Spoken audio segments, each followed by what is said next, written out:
नमस्कार, आप देख रहे हैं सीएनबीसी आवाज। मैं हूं मनीषा गुप्ता। आज बात करेंगे कच्चे तेल में, जहां पर 4-4.5% की तेजी के साथ फिलहाल एशियन मार्केट्स में कारोबार हो रहा है। काफी हद तक ईरान की तरफ से और साथ ही जिस तरह से यूएस ने सेनेट बिल पास किया है रशियन ऑयल को लेकर, 2-3 चीजें हैं जिसकी वजह से यहां पर कच्चे तेल में फिर से तेजी है। आगे किस तरह के व्यूज रह सकते हैं, इस पर करेंगे चर्चा। साथ ही बात करेंगे यहाँ पर खाने के तेल की, जहाँ पर इनिशियल एस्टिमेट्स ये लगाए जा रहे हैं कि आगे जाकर खाने के तेल का इंपोर्ट यहाँ पर लगातार बढ़ सकता है। क्या नंबर्स रह सकते हैं, इंडियन मार्केट्स में इसका क्या इम्पैक्ट है, इस पर भी होगी चर्चा। हमारे साथ जुड़ रहे हैं एचपीसीएल के former CMD MK Surana, solvent extractor association of India के ED doctor BV Mehta and Emirates investment bank के डायरेक्टर धर्मेश भाटिया। आप सभी का कार्यक्रम में स्वागत है। शुरुआत कच्चे तेल से कर लेते हैं। मिस्टर सुराना, अच्छी खासी तेजी है। एक एक करके 2-3 जो इंपॉर्टेंट मुद्दे हैं यहाँ पर उठा लेते हैं। सबसे पहले जो यूएस ने सेनेट बिल यहाँ पर पास किया है, of course before it becomes a law और अ बिल, उसमें अभी समय है, लेकिन जिस तरह की यूनानिमस सपोर्ट इसे हमने मिलता हुआ देखा रशियन ऑयल एंड गैस को लेकर। 100% टैरिफ्स की बात की जा रही है 5 कंट्रीज के ऊपर जो रशियन ऑयल लेते हैं, जिसमें इंडिया का नंबर परहैप्स नंबर 1 पर है। इसका इम्पैक्ट कैसे देखते हैं आप, स्पेशली इंडिया पर? देखिए, रशिया ऑयल पे जो सैंक्शन की बात है वो पहले भी हुई है और भारत ने हमेशा ये मेंटेन किया है कि हमारे देश के लिए जो भी नेशनल ऑयल सिक्योरिटी के लिए और अवेलेबिलिटी के लिए जो इम्पोर्टेंट है, देश हित में वही किया जाएगा। और मेरे ख्याल से आगे भी यही रुख सरकार का हो सकता है। और इस तरीके से मुझे लगता है कि कंप्लीटली रशियन ऑयल का स्टॉपेज की पॉसिबिलिटी मैं नहीं देखता हूँ, इंडिया के लिए at least. Mister Surana, of course अगर ये बिल बन जाता है, 100% टैरिफ की प्रोबेबिलिटी आती है, तो आपको लगता है कि एक बार देखना होगा इसे? देखिए, जो डिसीजन है वो एक प्रायोरिटाइजेशन बेसिस पे डिपेंड करते हैं कि उस समय हमारी नेशनल प्रायोरिटी क्या है। और हर एक देश अपनी अपनी प्रायोरिटी के हिसाब से कर चलता है। यदि अमेरिका ये बिल बना रहा है तो वो अपनी प्रायोरिटी देख रहे हैं और भारत को अपनी प्रायोरिटी देखनी पड़ेगी कि उस समय हमारे लिए क्या होता है और उस समय विश्व में क्या चल रहा है। आज की तारीख में यदि हम देखें, यदि खाड़ी के देशों से तेल नहीं आ पा रहा है तो रशियन ऑयल सप्लाई एक इम्पॉर्टेंट सोर्स है हमारे लिए। और मेरे ख्याल से भारत नहीं चाहेगा कि हम हमारी बेट सब एक ही सप्लाई सोर्स पर रखें। तो भारत हमेशा ये चाहेगा कि हमारे जो सप्लाई सोर्सेस हैं वो डाइवर्सिफाइड रहें और हमारी एनर्जी की जो रिक्वायरमेंट है वो पूरी होती रहे। तो मेरे ख्याल से ये आगे जो चलेगा उसके ऊपर और भी कुछ नेगोशिएशन होंगे। इसके पहले भी इस तरीके की चीजें हैंडल की गई है। ईरान का इशू आया था पहले, रशिया का इशू आया था और उस समय एक डिप्लोमेटिक तरीके से इसको बातचीत के जरिए कुछ नतीजे निकले हैं। कुछ कंट्रीज ने अपने अपने स्टैंड लिए हैं। तो मेरे ख्याल से आज की तारीख में इसको प्रीएम्प्ट करना हमारे लिए गलत हो। Point taken. तो जैसे आपने कहा, इंडिया वेल डाइवर्सिफाइड है और एनर्जी सिक्योरिटी अपनी कंट्री की हमें यहाँ पर पहले देखनी होगी। वेल, ये तो यूएस सेनेट के बिल की बात है मिस्टर सुराना, लेकिन जिस तरह से ईरान की तरफ से अब हमने हमले होते हुए देखे हैं, सऊदी अरेबिया, बहरीन, दूसरी कंट्रीज़ में, जो कि इट्स नॉट रिटेलिएटरी ऑल्सो, क्योंकि यूएस की तरफ से हमने वो नहीं होता देखा। यूएस एक्चुअली रिटेलिएट कर रहा है यहाँ पर। दैट हैविंग सेड दैट, जिस तरह से स्ट्रेट ऑफ हॉर्मुज की बात हो रही है, जहां पे ओमान के प्रपोजल को ईरान ने एब्सोल्युटली नकार दिया है, ये दोनों चीज़ों का इम्पैक्ट कैसे देखते हैं? देखिए, मेरे ख्याल से दोनों साइड चाहती है कि वॉर खत्म हो, लेकिन दोनों अपना पॉलिटिकल सेलेबिलिटी को देख रहे हैं। मेरे ख्याल से आज की तारीख में अमेरिका की रिक्वायरमेंट युद्ध से बाहर आने की ज्यादा लग रही है और इसीलिए ईरान उस चीज को टेस्ट कर रहा है। तो मेरे ख्याल से अभी जो हो रहा है, जिसमें ईरान ने पहले इनिशिएटिव लेके कुछ स्ट्राइक्स किए हैं और अमेरिका उसको रिटेलिएट कर रहा है, मुझे लगता है कि ईरान ये देखने की कोशिश कर रहा है कि कितनी वल्नरेबिलिटी है और कितना वो अपने नेगोशिएशन में स्ट्रांगली अपने पॉइंट्स को ले सकते हैं। और ये बीच बीच में जो शांति होती है फिर होता है। मेरे ख्याल से एक ऑयल मार्केट एक अपने बेस को समझ के उस पे रिस्क प्रीमियम को के बेसिस पे भाव ऊपर नीचे जा रहा है। तो जब भी कोई पॉजिटिव संकेत रहता है शांति का तो भाव नीचे आ जाते हैं और जब कुछ संकेत होता है वापस टेंशन स्टार्ट के तो नीचे चले जाते हैं और वो वॉलेटिलिटी 4 से 5% तक एक दिन में देखी गई है। लेकिन इसके साथ ही जब भी कोई शांति की बात होती है उसके बीच में कुछ फिजिकल मार्केट में भी तेल वहां से निकल के आ जाता है, क्योंकि जो स्टैंडर्ड इन्वेंट्री है हर देश चाहता है, जो प्रोड्यूसर देश है, कि वो इन्वेंट्री जिस तरीके से भी चाहे वो बाहर निकले। तो हर इस शांति जो पॉज होता है उसमें कुछ न कुछ तो तेल फिजिकल मार्केट में भी आ जाता है, उसका भी अपना इम्पैक्ट रहता है। लेकिन हमें ये एब्सोल्युटली। मानना पड़ेगा कि फिजिकल मार्केट एक बहुत ऑप्टिमिस्टिक व्यू से चल रहा है कि क्योंकि हमने काफी सारे इस पे स्ट्रेसेस देख चुके हैं, रशिया यूक्रेन वॉर देखा, स्टेट ऑफ हॉर्मस का ब्लॉकेट देखा, रशियन सैंक्शंस देखा, अभी रेड सी में हमने फिर से टेंशन देखा, और हर बार मार्केट ने इसको अडॉप्ट कर लिया। तो फिजिकल मार्केट ये मान के चल रहा है कि शायद मार्केट की अडॉप्टेबिलिटी है और मार्केट इसको अडॉप्ट कर लेगा। लेकिन एब्सोल्युटली। मैं हमेशा कहता रहा हूं कि जितना ज्यादा युद्ध चलेगा उसके बाद कोई भी टेंशन में स्पाइक, प्राइस स्पाइक बहुत शार्प होगा, क्योंकि हमारे पास जो रिजर्व इन्वेंट्री थी या स्ट्रेटेजिक रिजर्व थे या फ्लोटिंग इन्वेंट्री थी वो दिन ब दिन डिप्लीट होती जा रही है। Point taken. मिस्टर राणा, एक फाइनल सवाल, और ये वो आप प्राइस व्यू अब आपको यहाँ पर कैसा नजर आता है, क्योंकि बहुत बड़ी रेंज अब हम क्रूड ऑयल में बना चुके हैं। इस साल की रेंज 60 नीचे में, 120 ऊपर में, और अगर हम इस महीने की रेंज देखें तो वो भी 70 नीचे में और 100 ऊपर में है। जैसे आपने कहा 4 से 5% की वॉल्टिलिटी एक बहुत आम बात हो गई है। दूसरा ये कि ओपेक प्लस की जिस तरह की स्टेटमेंट्स आई हैं कि शायद वो प्रोडक्शन इंक्रीजेज ऑन हॉल्ट कर देंगे अक्टूबर के बाद, और जैसे आईईए ने कहा है कि डिमांड डिस्ट्रक्शन इस साल में देखने को मिली है, more than 1 million barrels per day, demand कम है, ओपेक को नजर भी आ रहा है, और सामने प्राइसेस कैसे हैं? देखिए, यदि हम थोड़े लंबे के समय के हिसाब से देखें तो डेफिनेटली मार्केट थोड़ा बेरिश है, क्योंकि जितने दिन ये युद्ध चलता है उतनी ज्यादा मोटिवेशन रहती है दूसरे अल्टरनेट एनर्जी सोर्सेस को बाजार में आने के लिए, या ये कंट्रीज की अपनी उसके लिए प्रिपरेशन के लिए, और वो एक परमानेंट डिस्ट्रक्शन भी डिमांड में हो सकता है। तो इसलिए लॉन्गर, और चूंकि अभी कोई डिमांड ट्रिगर है नहीं, तो जैसे ही सप्लाई आता है वो बेरिश मार्केट रहेगा।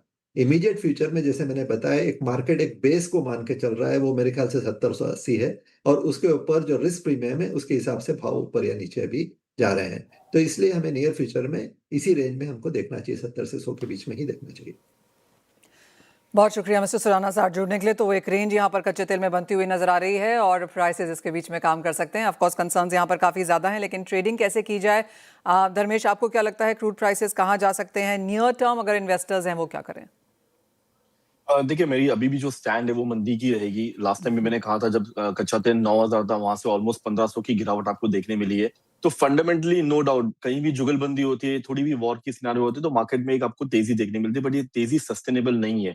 अगर आप इसमें रोलिंग करोगे, अगर क्लाइंट रोल भी करना चाहता है निवेशक, वो नहीं कर पाएगा, क्योंकि आगे के महीने सारे पीछे चल रहे हैं। तो फंडामेंटली स्पेक्युलेटर्स के लिए काफी अच्छा मौका है, उछाले बिकवाली करो। मेरे हिसाब से 7,900 8,000 का स्तर काफी अच्छा स्तर है, यहाँ पे बिकवाली करके चल सकते हैं। 8,200 का स्टॉप लॉस मेंटेन करे, फिर से एंटिसिपेट करे कि 7,500 तक के स्तर आपको देखने मिल सकते हैं। मैं सलाह दूंगा कि आप सितंबर अक्टूबर कॉन्ट्रैक्ट की तरफ बेट करें, क्योंकि वो काफी पीछे चल रहा है, बट फंडामेंटली मार्केट में तेजी आने की गुंजाइश काफी कम है। Point taken. यस, आप लगातार मंदी में रहे हैं, तेजी में भी आप यहाँ पर मंदी में थे, और एग्जैक्टली हमने वो होता हुआ देखा भी है। 3 दिन की तेजी के बाद फिर मुनाफा वसूली और अच्छी खासी गिरावट यहाँ पर बनते हुए देखी। कैसे देखेंगे आप धर्मेश, जब यहाँ पर गोल्ड एंड सिल्वर की बात होती है, क्योंकि ओवरनाइट मार्केट्स में एक मुनाफा वसूली है। 1.5% की गिरावट सोने में, चांदी 2.5% तक गिरी है, और सोना ऑलमोस्ट 4,000 तोड़ने की कगार पे। देखिए, फंडामेंटली मैं अभी भी काफी बेरिश हूँ। मुझे लगता है कि ये 2 महीने के अंतराल में आपको और गिरावट देखने मिल सकती है, स्पेशली सोने की बात करें। क्योंकि देखो, अगर आप 10 इयर्स 30 इयर्स ट्रेजरी यील्ड देखे, इक्विटी मार्केट देखे, सारे आउट परफॉर्म कर रहे हैं, बॉन्ड मार्केट अच्छा चल रहा है। तो फंडामेंटली जो सबसे ज्यादा तेजी 2024-25 में दी थी वो है सोना, डबल 100% की तेजी दी थी। तो वहां पे मुनाफा वसूली आ रही है, और मेरे हिसाब से छोटी अवधि के लिए $3,800 के स्तर और डोमेस्टिक मार्केट में 1,35,000 के लेवल्स भी आपको देखने मिल सकते हैं। नो डाउट रुपया इसमें थोड़ी सी जुगलबंदी चल रही है, रुपए में वीकनेस आ रही है, तो डोमेस्टिक मार्केट में इतनी गिरावट नहीं आ रही है। बट अंतरराष्ट्रीय मार्केट में मुझे लगता है कि यहाँ से $300 से $400 की गिरावट आपको देखने मिल सकती है। मैं सलाह दूंगा निवेशकों को कि यहाँ पे बिकवाली करके चले, स्पेशली स्पेक्युलेटर्स को। बट जो फंडामेंटल बायर्स है, मैं रेकमेंड करूंगा कि आप $3,800 के लेवल्स और डोमेस्टिक मार्केट में 1,35,000 के स्तर आते हैं, तब वहां पे निवेश करना आप शुरू कर सकते हैं। दूसरी रही चांदी की बात, तो मैं चांदी में ज्यादा बेरिश हूँ सोने से, क्योंकि इंडस्ट्रियल डिमांड एसेट पिकअप नहीं हो रही है। डॉलर इंडेक्स 101 के ऊपर कंटिन्यूसली टिका हुआ है, और मेरे हिसाब से ये 103 104 की तरफ बढ़ सकता है अगर फंडामेंटली मार्केट में तेजी आई तो चांदी सबसे ज्यादा पिट सकती है, और फिर से चांदी $50 के स्तर आपको दिखा सकती है, जो डोमेस्टिक मार्केट में अराउंड 2 लाख के निचले स्तर आ सकते हैं। तो स्पेक्युलेटर्स यहाँ पे मंदी करके चल सकते हैं। अराउंड $3 से $4 मिनिमम गिरावट है, जो अराउंड $52 से $50, और डोमेस्टिक मार्केट में 2 लाख के टारगेट के लिए आप यहाँ पे मंदी करके चल सकते हैं। ऑल राइट, तो काफी बेरिश हैं आप सोने और चांदी में। सोने में $300 की गिरावट, चांदी $50 तक की गिरावट। वो काफी बेरिश कॉल यहाँ पर है। इतने ही बेरिश क्या धर्मेश आप मेटल्स पे भी हैं? देखिए मेटल्स की बात करें तो मेरी जो हॉट पिक जो लास्ट टाइम में मैंने कहा था वो रहेगी। अगर आप देखिए लेड की तरफ, देखिए लेड ने एक की सपोर्ट 200 का स्तर ब्रेक कर दिया है। और अगर आप कंटिन्यूसली देखें तो मार्केट 1 से 2 रुपए की गिरावट एक स्लो एंड स्टेडी पेस पे दे रही है।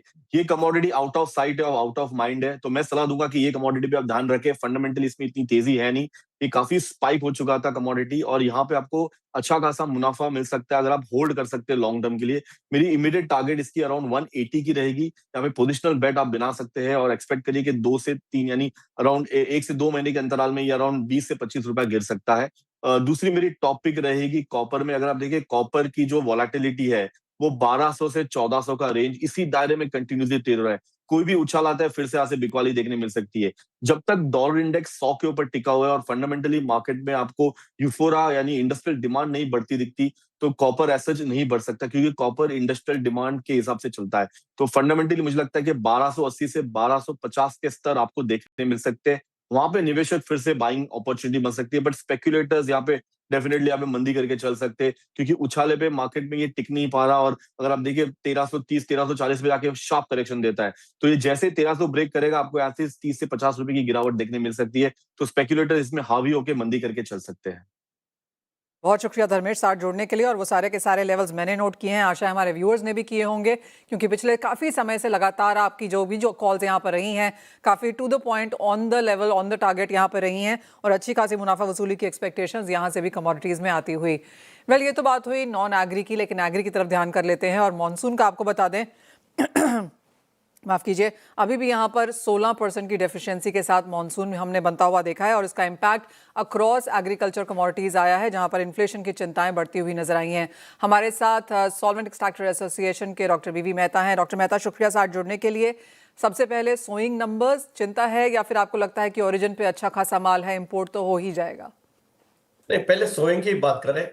सोइंग अगर आप देखें ऑयल सीड की तो ठीक रहा है, खाली 3.5 लाख हेक्टर कम है compare to the last year. और दूसरा जो मेन जो शॉर्टफॉल हुआ है वो ग्राउंडनट में हुआ है। और दूसरा एक चीज हमको कंपेयर ये करनी चाहिए कि लास्ट ईयर हमारी बारिश जल्दी आई थी, इसके लिए सोइंग जल्दी स्टार्ट हुआ था। इस साल बारिश लेट है, 10 से 15 दिन। इसके लिए सोइंग का नंबर जब भी हम कंपेयर कर रहे हैं तो रेन टू रेन करना चाहिए rather than date to date. हम डेट टू डेट कंपेयर कर रहे हैं, इसका मेरे को ऐसा लग रहा है कि शायद will be the same level और slightly higher than last year, क्योंकि सोयाबीन में हमको उम्मीद है कि एकरेज बढ़ेगा, क्योंकि कपास और मेज वाले जो लास्ट ईयर गए थे वो वापस आने की पूरी उम्मीद है। और अगर आप देखें सेंट्रल एरिया में जो बारिश के अभी देखें तो 9% ही डेफिसिट रहा है। तो इसके वजह भी है कि वहां ठीक क्रॉप हो रहा है, सोइंग भी ठीक है अब तक था। खाली जो चिंता का विषय यही है, मूंगफली में जो बारिश नहीं हुई, खास करके सौराष्ट्र में जो पोरबंदर जामनगर पूरा बेल्ट है वहां बारिश नहीं हुई, वो मूंगफली का पूरा बेल्ट है। उसके वजह से जो शॉर्टफॉल दिख रहा है, होपफुली जो फोरकास्ट आ रहा है कि भी 1 और 2 अगस्त को काफी बारिश की उम्मीद है। अगर वो हो जाएगा तो फिर सोइंग पिकअप फिर से हो जाएगा। और दूसरा एक चीज और भी हो रही है, जब ये बारिश लेट होते हैं तो किसान भी समझदार है, वो लॉन्ग वैरायटी की जगह पे शॉर्ट शॉर्ट ग्रोइंग वैरायटी पे चला जाता है। सो 90 और 110 डेज, 90 डेज वाली वैरायटी पकड़ लेते हैं, पर उससे ईल्ड में थोड़ा फर्क पड़ता है। हाँ जी। जी, तो सोइंग आप कह रहे हैं कि सेम या हायर रह सकती है, लेकिन यील्ड इम्पैक्ट यहाँ पर देखने को मिल सकता है। डॉक्टर मेहता, जब लास्ट टाइम आपसे बात हुई थी तो आपने कहा था इंपोर्ट्स हायर होंगे, और बिकॉज ऑफ डेप्रिसिएटिंग रुपी और जिस तरह से एडिबल ऑयल के प्राइसेस ग्लोबल मार्केट्स में हैं, हम शायद एक record, not exactly record, but higher on higher year number यहाँ पर इंपोर्ट के तौर पर बनता हुआ देखेंगे। क्या है वो नंबर, और क्या ये एक नॉर्मल नॉर्म बनता हुआ दिखेगा? नहीं, देखिए लास्ट के सामने कम से कम 7% एडिबल ऑयल का इंपोर्ट बढ़ा है। इसका इंस्पाइट ऑफ कि हमारा लोकल क्रशिंग काफी अच्छा था, क्योंकि जो प्राइस रही है, किसान को जो प्राइस मिल रही है एमएसपी से ऊपर 20% मिल रही थी, तो किसान भी माल लाके मार्केट में बेच रहा था, ट्रेडर भी बेच रहा था। उनको लग रहा था आज बारिश आ जाएगी तो भाव भाव गिरेंगे। तो काफी अप्रैल में जून में काफी क्रशिंग हुआ, फिर भी इंपोर्ट बढ़ा है। और इसके वही दिख रहा है कि अभी प्रैक्टिकली सोयाबीन या तो मस्टर्ड इतने ज्यादा नहीं रहा है कि जो आपको सप्लाई में सप्लीमेंट करेंगे। तो इसके वजह से अगले जो फेस्टिवल सीजन आ रही है, जुलाई, अगस्त, सितंबर, जुलाई का जो मैं बात करूं 16 लाख टन की कोई उम्मीद है। जुलाई, अगस्त, सितंबर, अक्टूबर जहां हमारे पास अपना खुद का खास नहीं होगा तो वहां भी है। तो मेरे लास्ट हमने 1.16 मिलियन 160 लाख टन इंपोर्ट किया था। आई वॉन्ट बी सरप्राइज अगर ये साल उससे से 2-3 लाख टन ज्यादा हो सकता है। मगर जो चिंता का विषय यही है, लास्ट ईयर जो हमने पैसा खर्च किया 1.61 लाख करोड़ खर्च किया था, ये साल आई वॉन्ट बी सरप्राइज अगर 1.75 लाख करोड़ और उससे भी ज्यादा हो सकता है। सिंपल रीजन यही है, पहले लास्ट ईयर जो प्राइस थी उसमें कम से कम 15% की बढ़ोतरी होगी, चाहे सोयाबीन लो चाहे पाम ऑयल लो, सब में $150 का बढ़ोतरी है। सेकंड, रूपी डेप्रेशन 11% हुआ, 85 आज 96 पे चल रहा है। सेकंड, थर्ड, जो लोकल प्राइस है, cost of freight has gone up, insurance cost has gone up, and availability जो वर्ल्ड की अवेलेबिलिटी है फूड से फ्यूल में जा रही है। आप देख रहे हैं क्रूड के इतने दाम है, it make more sense to make a crude oil. Doctor और मेहता, जैसे आज एक इंडोनेशिया मेरा की policy सवाल, बदली। एक फाइनल सवाल आपसे ये है कि इस फेस्टिवल सीजन में ईयर ऑन ईयर तो प्राइसेस यहाँ पर बढ़े ही हैं। पिछले फेस्टिवल से इस फेस्टिवल में कितना प्राइस बढ़ा है, और क्या ये मान के चलें कि अक्रॉस फेस्टिवल सीजन अंटिल अक्टूबर नवंबर एडिबल ऑयल के भाव एलिवेटेड रहेंगे? भाव ऊपर रहे कि जो अभी चल रहा है उसमें ज्यादा में नीचे देखने का नहीं, नीचे नहीं जाएगा ज्यादा, क्योंकि अवेलेबिलिटी कम है। और जो हमारी जो 60% डिपेंडेंसी है, जो इंटरसेप्ट प्राइस है, उसमें हमारे भी भाव रहेंगे। उसके वजह से मैं आई डोंट सी कि भाई प्राइस एकदम नीचे आ सकती है। प्राइस ये अगर वी शुड बी लकी अगर price is maintain at this level, थोड़ा उसमें बढ़ोतरी होने की संभावना इसके लिए है कि इंटरसेप्ट प्राइस ऊपर जा रही है। और बाकी के फैक्टर भी है हमारे लिए नेगेटिव वन है। और जो अभी एक क्लैरिटी नहीं है कि भी बारिश कैसी होगी अगस्त सितंबर में। अगर अगस्त सितंबर में बारिश कम हुई तो market is a human nature, market में थोड़ी और तेजी ला सकता है, कि अगर अगर हमारा क्रॉप कम है तो Point taken. इफेक्ट बट है। मगर डोंट एक्सपेक्ट कि price is likely to go down, may go little bit up और maintain at this level. Right doctor Mehta, I get your point कि हम लकी होंगे अगर प्राइसेस यहाँ होल्ड करते हैं। ज़्यादा प्रोबेबिलिटी इस चीज़ की है कि खाने के तेलों के प्राइसेस फेस्टिवल में ऑन द हायर साइड देखने को मिलेंगे। एज ऑलवेज डॉक्टर मेहता, बहुत शुक्रिया साथ जुड़ने के लिए और तमाम फैक्टर्स फंडामेंटल्स पर अपनी राय भी रखने के लिए। वेल, इसी के साथ एक ब्रेक का समय है, लौटेंगे और लेकर आएंगे bond street. CNBC Awards and India Bonds present Bond Street.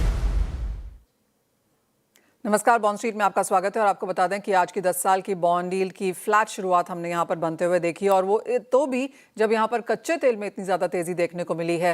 Well, पिछले 3 दिनों में 14% की गिरावट कच्चे तेल में बनते हुए नजर आई थी, लेकिन आज एशियन मार्केट्स में फिलहाल यहाँ पर 3.5 से 4.5% की तेज़ी के साथ कच्चे तेल में कारोबार है, और इसका इम्पैक्ट हम आगे जाते हुए मार्केट्स पर आता हुआ देखेंगे। लेकिन बाजार का फोकस 3-4 चीज़ों पर है। एक तो ये कि आज यूएस फेड की मीटिंग है, और वहाँ पर यूएस किस तरह की गाइडेंस, कमेंट्री, टोन अपनाता है, उस पर बाजार का ध्यान रहेगा। 0.25% की बढ़ोतरी की संभावना 36% से घटकर 30% हुई है बाजार, लेकिन साथ साथ केविन वॉश की फॉरवर्ड गाइडेंस को यहाँ पर देखेगा। इसके अलावा संसद में मॉनसून सत्र का 10वां दिन आज है। यहाँ से बाजार को क्या मेजर डेवलपमेंट्स देखने को मिल सकती हैं, कैबिनेट शफल की बातें यहाँ पर हैं, तो उस पर भी एक नज़र रहेगी। और साथ ही साथ अगले हफ्ते आरबीआई की बाय मंथली एमपीसी की बैठक है, वहाँ से क्या क्यूज आएंगे, उससे पहले हमने बाजार को थोड़ा सा यहाँ पर साइड लाइन्स में बनता हुआ देखा है। सेकेंडरी मार्केट्स की अगर बात की जाए तो पिछले 2 दिनों में लगातार यहाँ पर 90-95 बिलियन के आसपास कारोबार हुआ है। एब्सोल्युटली जो मंडे को हमने नंबर्स देखे थे, ट्यूसडे को थोड़े से निचले स्तर के नंबर्स वहाँ पर हैं। लेकिन वो कंपनीज जहाँ पर सबसे ज़्यादा कारोबार या एक्टिविटी देखने को मिली है वो हैं IRFC, Bharti telecom, port east investment, NABARD, Lloyds metal energy, HDFC bank. इन पेपर्स में सबसे ज़्यादा कारोबार हमने बाजार की तरफ से आता हुआ देखा है। प्राइमरी मार्केट इशुएंसेस की अगर बात की जाए तो कल का दिन काफ़ी हल्का था, जस्ट अबाउट 3 बिलियन का काम हुआ, लेकिन आज 103 बिलियन के प्राइवेट इशुएंसेस हम यहाँ पर मार्केट में आता हुआ देख रहे हैं। तो आज की जो प्राइमरी मार्केट है वो काफ़ी बजिंग है, और आज के जो प्राइवेट बॉन्ड इशुएंसेस हैं उसमें बड़ी कंपनीज अगर आपको बता सकें तो SBI पे आपकी नज़र रहनी चाहिए, क्योंकि 50 बिलियन के लिए ये बाजार में है टियर 1 बॉन्ड के इशुएंस के साथ। यहाँ पर मुथूट फाइनेंस भी बाजार में है और 42 बिलियन ये भी रेज करना चाहते हैं और बिड्स लेकर आए हैं बाजार में। और जो सितंबर 2029 की मैच्योरिटी वाले बॉन्ड्स के साथ मुथूट फाइनेंस आज बाजार में बिड्स क्लियर कर रहे हैं। ट्रस्ट इन्वेस्टमेंट अगली कंपनी है आपकी स्क्रीन पर, 3 बिलियन के लिए ये भी बाजार में है, बिड्स जुटा रहे हैं। कीर्तना फिनसर्व भी मार्केट में हैं और ये 2 बिलियन जुटाना चाहते हैं सितंबर 2027 की मैच्योरिटी वाले बॉन्ड्स के साथ। आवास फाइनेंसियर्स भी यहाँ पर मार्केट में हैं और ये जुटाना चाहते हैं 2 बिलियन। ये 3 साल की मैच्योरिटी वाले बॉन्ड्स लेकर बाजार में उतरे हैं। अर्ली सैलरी सर्विसेज एक फाइनल कंपनी है आपकी स्क्रीन पर, 1.8 बिलियन ये भी जुटाना चाहते हैं और अक्टूबर 2028 की मैच्योरिटी वाले बॉन्ड्स के साथ ये भी बाजार में बिड्स कलेक्ट कर रहे हैं। CNBC Awaaz and India Bonds present Bond Street.